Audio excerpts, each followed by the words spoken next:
Bonjour, bonsoir mes frères et sœurs, que la paix et la grâce de Dieu soient avec vous tous. Bienvenue dans cette émission spéciale que nous avons préparée pour vous.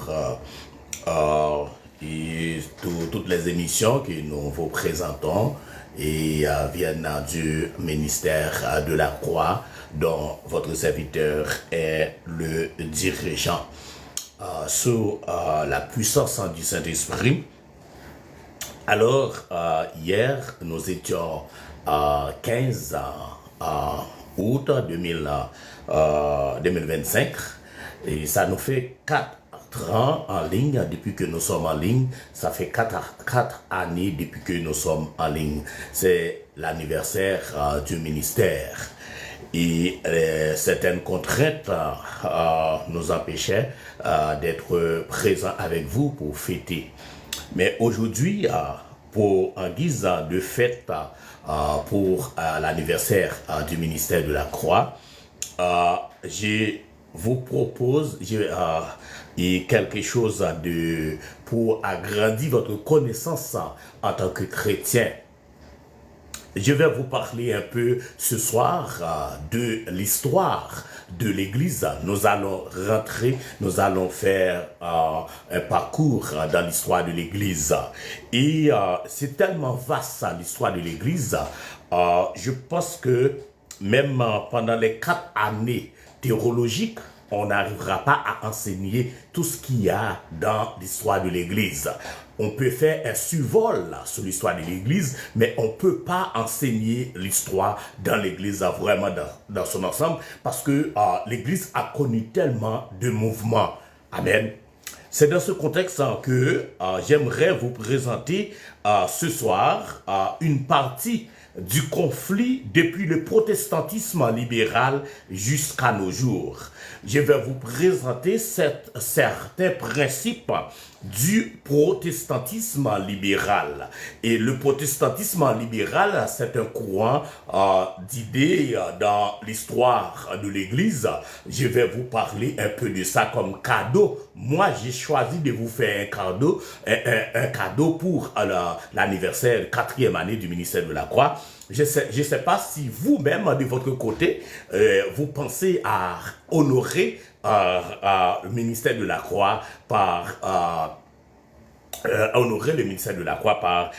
des cadeaux. Mais moi, en tant que leader, responsable de ce ministère, je décide de vous faire un cadeau ce soir où je vais vous rentrer dans l'histoire de l'Église, mais j'ai choisi une partie de l'histoire de l'Église pour vous parler ce soir.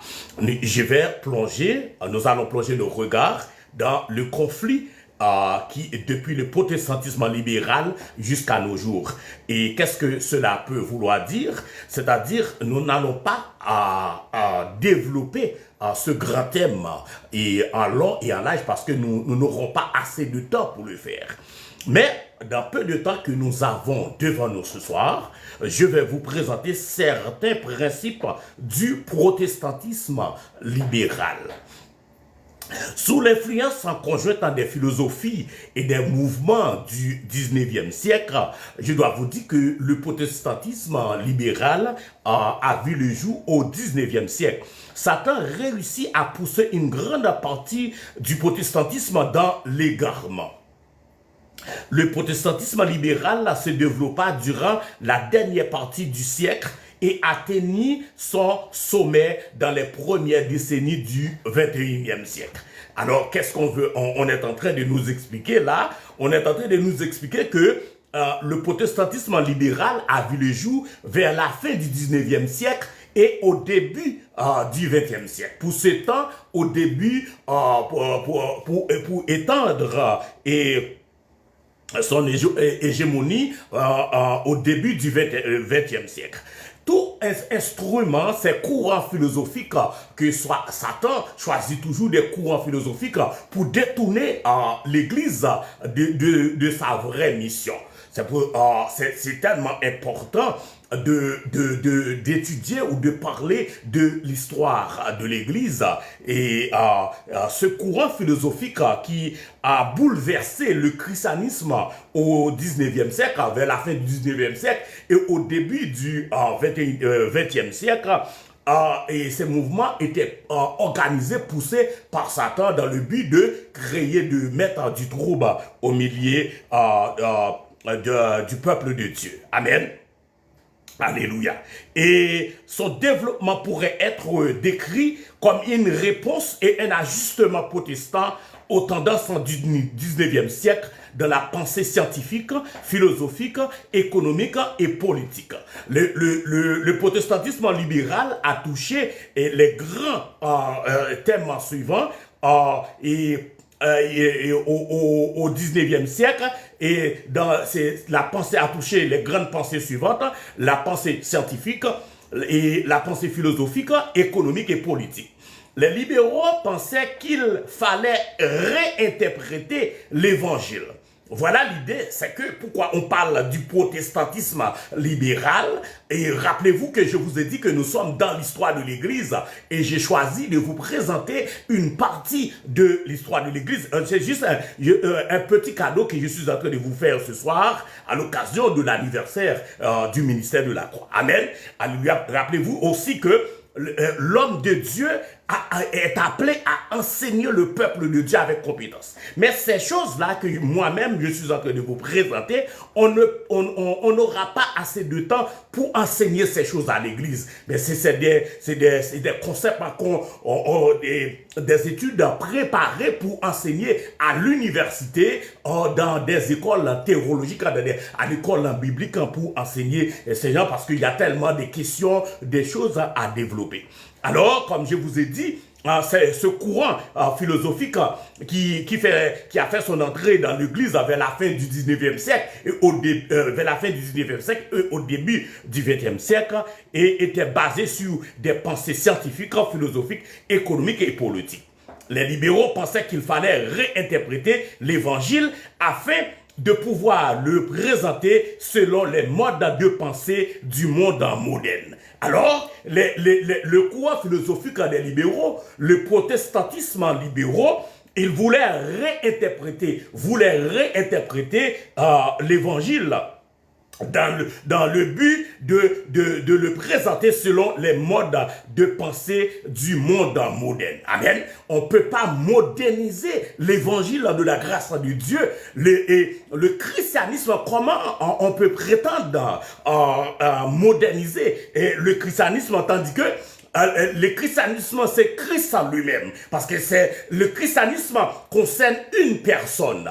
Le christianisme concerne la personne de Jésus-Christ, à savoir sa naissance, alléluia, et sa mort, et sa résurrection, son ascension. C'est ça le christianisme couvrant le Jésus-Christ, mais ces philosophes voulaient, ces protestants libéraux, et voulaient réinterpréter l'évangile afin de l'adapter au monde moderne. Alléluia. Oh, j'aime la parole de Dieu. Amen. Alors, je vais vous présenter plusieurs principes qui caractérisaient la majorité du protestantisme libéral. Les principes qui caractérisaient le protestantisme libéral, je vais vous présenter quelques-uns de ces principes-là qui caractérisent le protestantisme libéral. Amen, alléluia. Alors, premièrement, on y trouvait un esprit d'ouverture et de tolérance envers de nouveaux modes de pensée et d'autres groupes au sein du monde chrétien. Alors, les libéraux protestants, ils avaient un esprit d'ouverture. C'est-à-dire, ils étaient prêts à accepter d'autres courants de pensée qui n'ont pas le même courant de pensée que le christianisme proprement parlé, mais ils étaient très ouverts. Et c'est pas seulement en politique qu'on parle de libéral, on parle des conservateurs en politique, mais dans le christianisme aussi, un courant philosophique était rentré dans le christianisme dans le but de moderniser ou de réinterpréter l'évangile pour l'adapter au monde moderne. Alors, quatre grands courants, quatre grandes pensées étaient à la base de ce mouvement. C'était la pensée scientifique, la pensée philosophique, la pensée économique et la pensée politique. Alors, le premier principe du protestantisme libéral, on y trouvait un esprit d'ouverture et de tolérance en vue de nouveaux modes de pensée et d'autres groupes au sein du monde chrétien. Les différences théologiques et dénominations étaient considérées comme insignifiantes. Alors, pour les libéraux, il n'y a pas de différence, alléluia, il n'y a pas de différence. S'il y a des différences et les différences théologiques, il n'existe pas. Les différences de dénomination n'existaient pas. Ils voulaient considérer comme insignifiantes. S'il y a une différence au point de vue théologique, s'il y a des différences au point de vue dénominationnel, les libéraux disent que c'est insignifiant. Les libéraux ne mettaient pas accent sur ces genres de choses-là. Ça, c'est le premier principe du courant philosophique du protestantisme libéral, c'est que ces gens-là, ils avaient un esprit d'ouverture. Amen. Et deuxième principe qui caractérise le protestantisme libéral, c'était on y rencontrait une pleine confiance dans la méthode scientifique pour rechercher la vérité. Alors, les libéraux croyaient les libéraux croyaient qu'on pouvait rechercher la vérité dans la science. Alléluia. La méthode scientifique pouvait aider le protestantisme libéral à trouver la vérité. Amen. Non seulement dans l'étude du monde matériel, mais aussi dans le domaine de la critique biblique et de l'histoire des religions. Vous voyez, deuxième courant de pensée des libéraux, ils voulaient rechercher la vérité et ils voulaient utiliser la méthode scientifique pour rechercher la vérité, ce qui est contraire au christianisme proprement dit. Premièrement, les libéraux, premier principe, les libéraux avaient un esprit d'ouverture et deuxièmement, ils voulaient utiliser la méthode scientifique pour rechercher la vérité. C'est le deuxième principe du protestantisme libéral. Et troisième principe de ce courant philosophique protestant, c'est que un sentiment profond se développa contre le dogmatisme théologique. Les hommes devinrent scientifiques quant à la possibilité d'avoir une connaissance certaine de la réalité ultime. Les hommes devinrent scientifiques, les hommes devinrent sceptiques quant à la possibilité d'avoir une connaissance certaine de la réalité ultime. Alors, le troisième principe, c'était un sentiment profond de se développer comme le dogmatisme, contre le dogmatisme. Le protestantisme libéral combattait la méthode scientifique et combattait le dogmatisme théologique. Le christianisme libéral combattait contre le dogmatisme théologique. Premier principe, ils avaient une ouverture d'esprit. Et deuxième principe, ils voulaient utiliser la science pour rechercher la vérité. Et troisième principe, ils se combattaient contre le dogmatisme théologique. Et quatrième principe, du protestantisme libéral, le désir de souligner les similitudes plutôt que les différences se développa. Les libéraux commençaient à rechercher les points de similitude entre le christianisme et les religions non chrétiennes. Vous voyez, les libéraux se mettaient à rechercher les points de similitude entre le christianisme et les religions non chrétiennes. Vous voyez où ça c'est quatrième principe de ce courant philosophique protestant, et c'est qu'ils recherchaient les similitudes dans le christianisme entre le christianisme et les religions non chrétiennes. Alors, ce soir, comme je vous ai dit au début, je suis en train de vous plonger dans une connaissance en plus large. Ce que nous faisons dans le ministère de la Croix, nous enseignons et dans un registre très élevé, parce que ces niveaux, j'enseigne dans un niveau,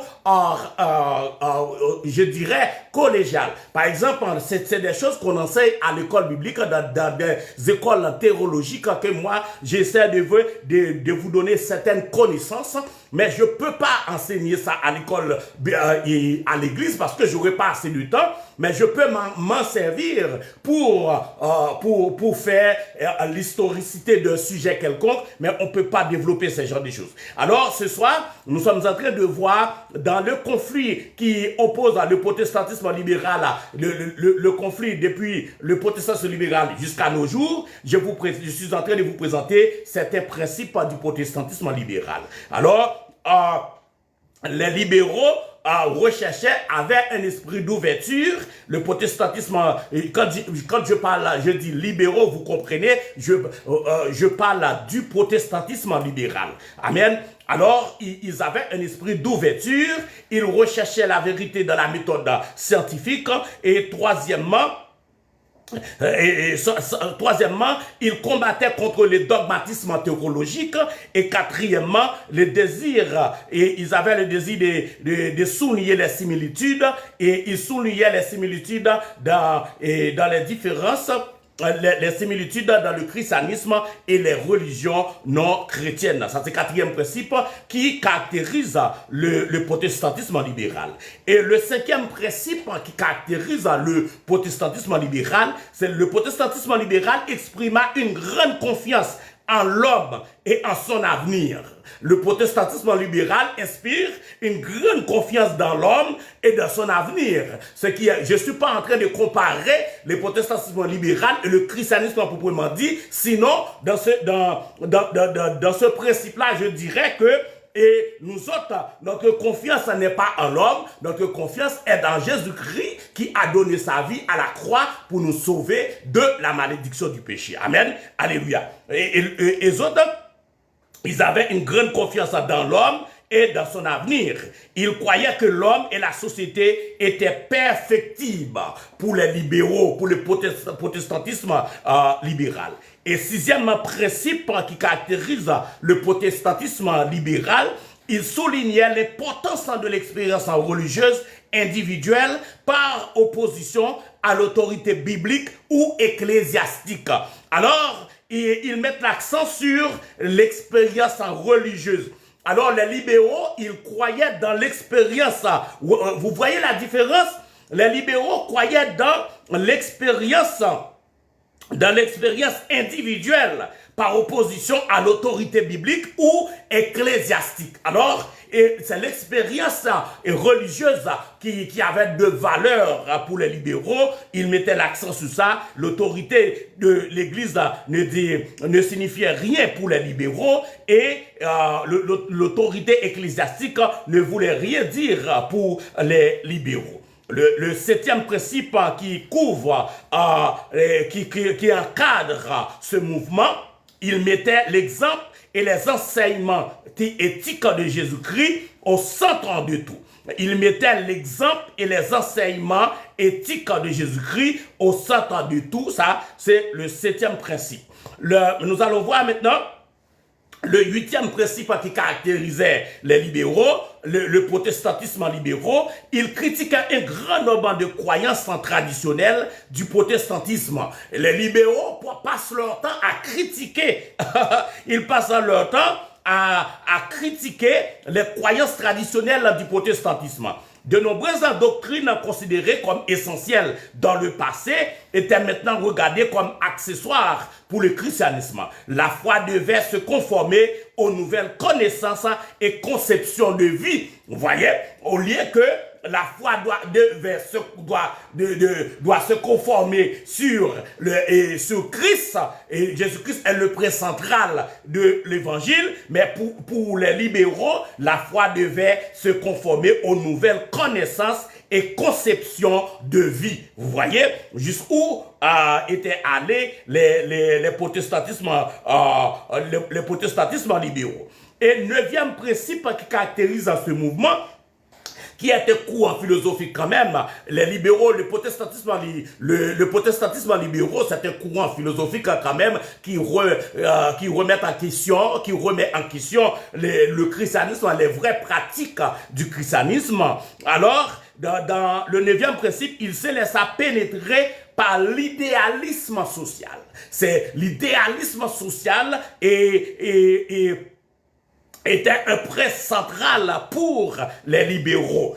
Il en conclurait que l'Église était responsable de corriger les maux sociaux et d'établir une structure sociale en conformité avec l'idéal du royaume de Dieu sur terre. Alors, ce sont là les différents points qui caractérisent le protestantisme libéral, qui est un courant philosophique dans l'histoire de l'Église qui voulait s'opposer au dogmatisme, qui voulait s'opposer au vrai christianisme, qui voulait, et pas parce que le protestantisme libéral, il croyait aussi, mais ils voyaient les choses à leur manière. Pas comme la Bible enseigne, pas comme la Bible nous présente le christianisme. Les pères de l'Église nous présentent le christianisme. Eux autres, ils voulaient aller au-delà de ce que les pères de l'Église nous présentent.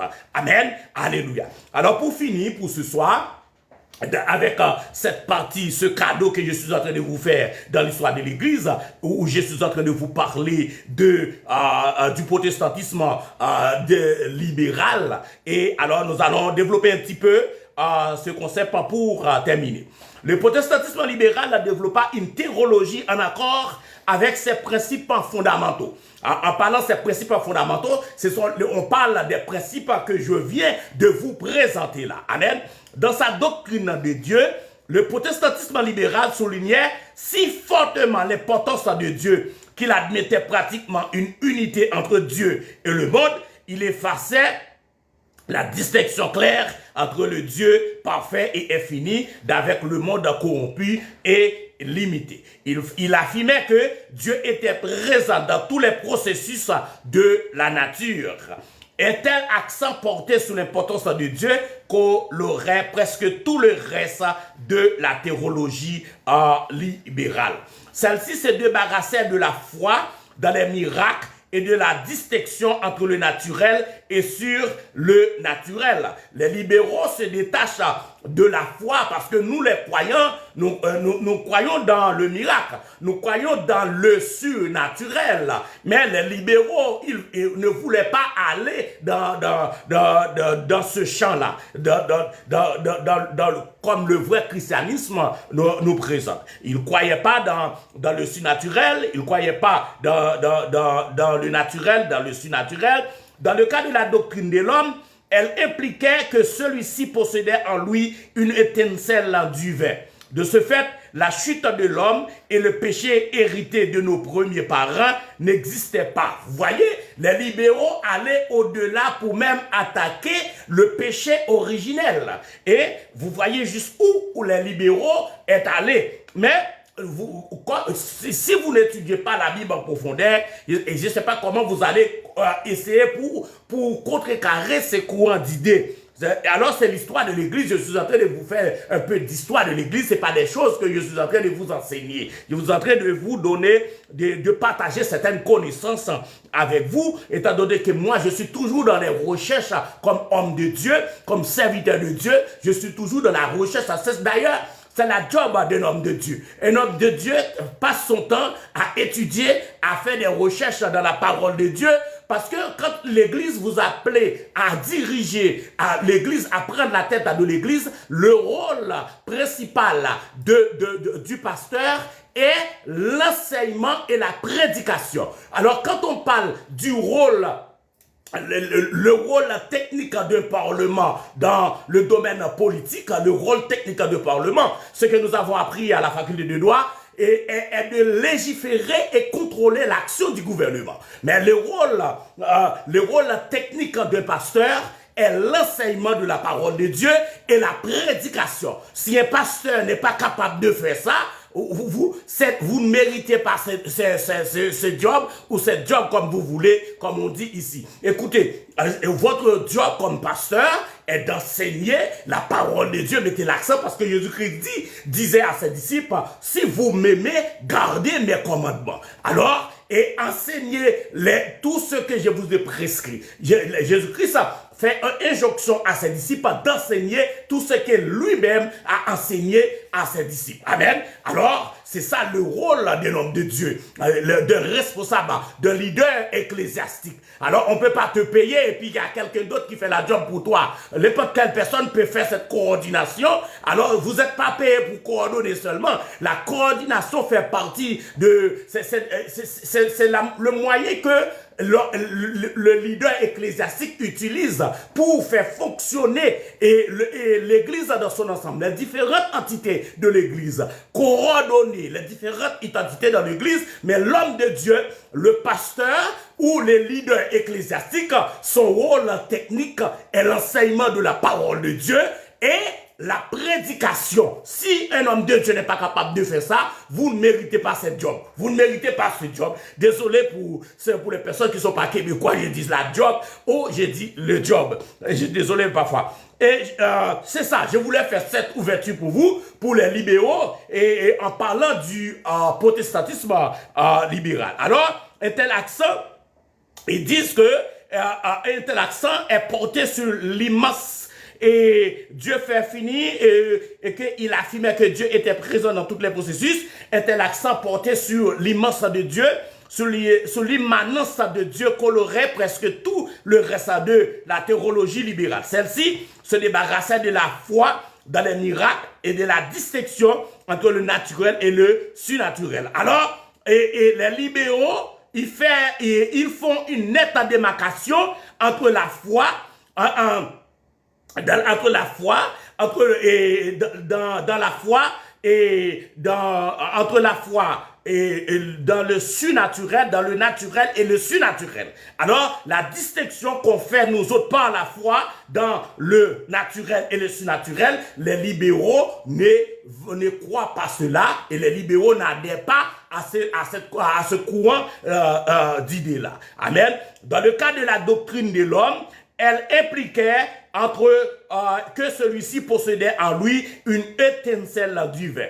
Alors, pour les libéraux, l'homme a une partie divine en lui. Mais c'est vrai, parce que l'homme est divin. Parce que la Bible dit que vous serez des dieux. Je ferai de vous des dieux dans le Psaume 89. Et Dieu disait à Moïse, je ferai de toi un Dieu devant Pharaon. Et vous voyez, c'est ça. Parce que après la régénération,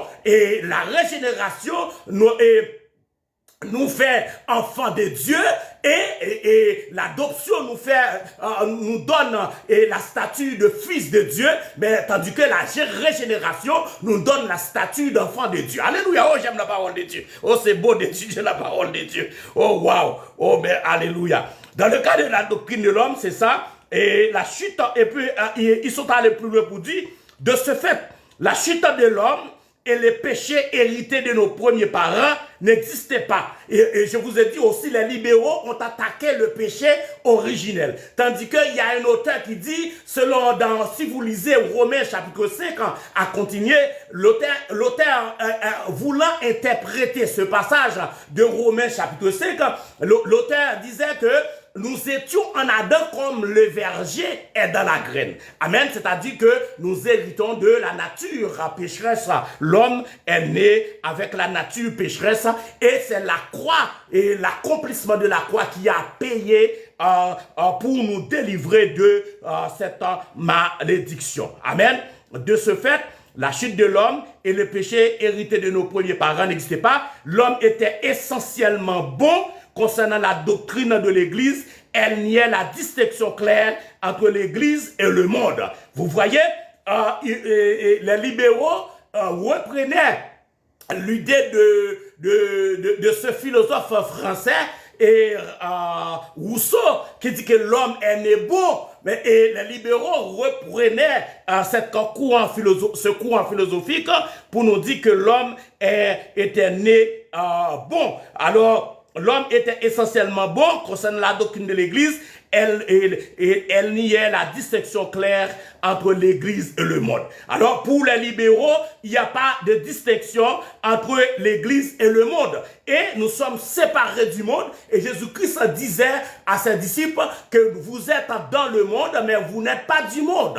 C'est clair, l'Église est dans le monde, mais l'Église est passagère de ce monde. Il y a une différence entre l'Église et le monde. Et cette démarcation, les libéraux ne voulaient pas le faire. C'est ça, c'est un courant philosophique. Mais dans cette histoire, je vais vous montrer plus devant que Dieu va contrecarrer ces courants d'idées. Parce que dans toute l'histoire de l'Église, on nous a montré que Dieu était toujours là pour contrecarrer ces courants philosophiques qui voulaient détourner les gens de la foi chrétienne. Ainsi, elle banalisait l'importance de l'église organisée. Et les libéraux ne croyaient pas dans une église organisée, dans l'organisation de l'église. Les libéraux ne croyaient pas dans l'organisation. Les libéraux ne croyaient pas que l'église est différente du monde. Les libéraux ne croyaient pas dans une organisation de l'église, que l'église soit organisée.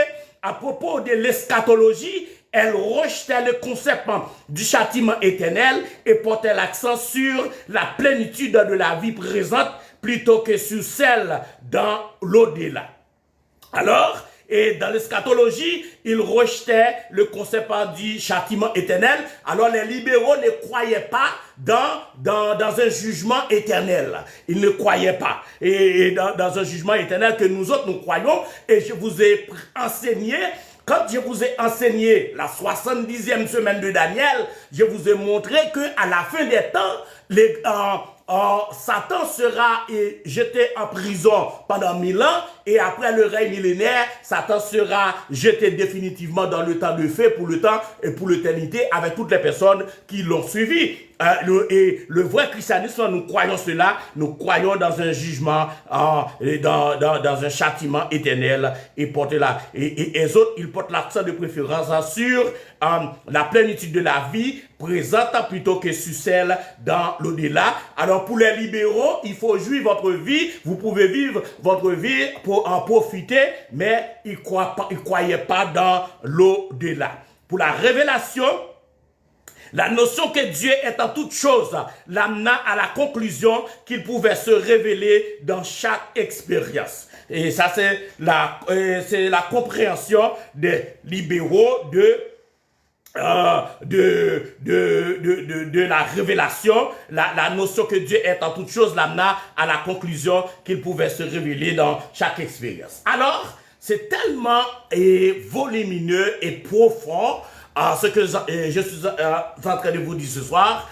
Alors, je vais mettre un thème à cette série de parties. Je dois vous rappeler que ce soir, je voulais vous faire un cadeau en vous parlant un peu de l'histoire de l'Église. C'est tellement vaste, mais je voulais vous faire ce cadeau parce que nous sommes en train de fêter notre 4e anniversaire en ligne. Alors, je vous demande de prier pour ce ministère. Alors, ce soir, je vous ai présenté le libéralisme, le protestantisme libéral. Et alors, je vous ai présenté les différents points, principes qui caractérisaient ce courant philosophique faisant partie de l'histoire de l'Église, ce qu'ils croyaient et ce qu'ils ne croyaient pas. Alors, dans la suite, la prochaine fois que nous allons revenir sur les libéraux, sur le protestantisme libéral, je vais faire une révision avant de continuer avec cette information. Je vais dire si j'ai dit formation, c'est trop large pour vous autres. Et concernant l'histoire de l'Église, cette branche de ce courant philosophique de l'histoire de l'Église qui est le protestantisme libéral. Alors, je suis content, c'est toujours un privilège pour moi d'être avec vous, pour vous présenter la parole de Dieu. Alors, je vais vous laisser partir. C'était votre serviteur. Si vous avez des commentaires, vous pouvez écrire, faites vos commentaires. Et si vous avez des questions, vous pouvez les écrire dans les commentaires et je serai très heureux de vous répondre à chaque fois que je tombe sur vos commentaires. Allez, que Dieu vous bénisse. C'était votre serviteur, Pasteur Francis Pierre, qui vous dit au revoir et qui vous donne rendez-vous pour une autre enseignement, toujours concernant la parole de Dieu. Allez, que Dieu vous bénisse. Bye. À la prochaine.